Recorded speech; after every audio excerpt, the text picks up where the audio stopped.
4 فروری بلوغت میں زندگی بسر کرنا۔ پیدائش 21واں باب اور اس کی 8ویں آیت۔ پہلا سیموئیل پہلا باب 22ویں آیت سے 28ویں آیت تک۔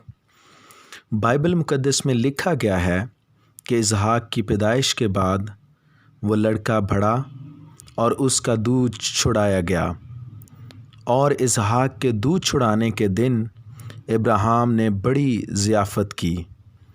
پیدائش 21واں باب اور اس کی 8ویں آیت۔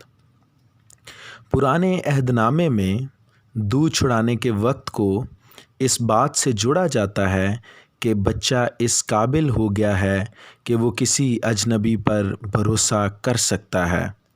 اس بات کو یوں بھی بیان کیا جاتا ہے کہ اب بچہ اس قابل ہو گیا ہے کہ اسے کسی اجنبی کے سپرد کر دیا جائے۔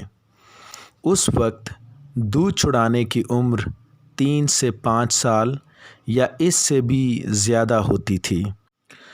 بائبل مقدس میں ہمیں سیموئیل کی مثال ملتی ہے، اور جب اس نے اس کا دودھ چھڑایا تو اسے اپنے ساتھ لیا، اور 3 بچھڑے اور 1 ایفا آٹا اور مے کی 1 مشک اپنے ساتھ لے گئی، اور اس لڑکے کو سیلا میں خداوند کے گھر لائی، اور وہ لڑکا بہت ہی چھوٹا تھا۔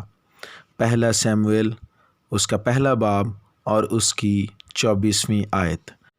مسیحی لوگوں کے لیے آگے بڑھنا اور ترقی کرنا بہت ہی ضروری ہے۔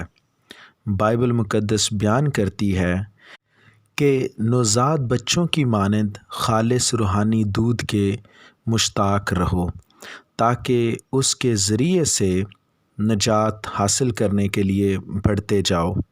پطرس کا پہلا خط اس کا 2 باب اور 2 آیت۔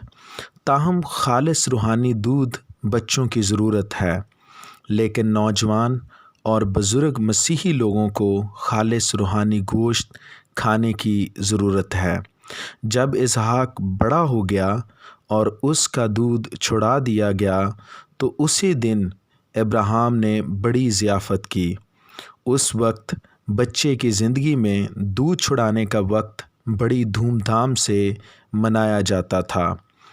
بالکل اسی طرح ایک ایماندار کے لیے بھی یہ بہت خوشی کی بات ہے کہ وہ دودھ پینے والی حالت سے نکل کر روحانی گوشت کھانے والی زندگی میں داخل ہوتا ہے۔ یہ ایسا وقت ہے جب ایک ایماندار دوسروں کے اوپر انحصار کرنا چھوڑ دیتا ہے اور اس کا بھروسہ روح القدس پر ہوتا ہے۔ وہ اپنے آپ کو روح القدس کی رہنمائی میں لے چلتا ہے۔ میں اپنے سب استادوں سے عقل مند ہوں، کیونکہ تیری شہادتوں پر میرا دھیان رہتا ہے۔ زبور 119 اور اس کی 99 آیت۔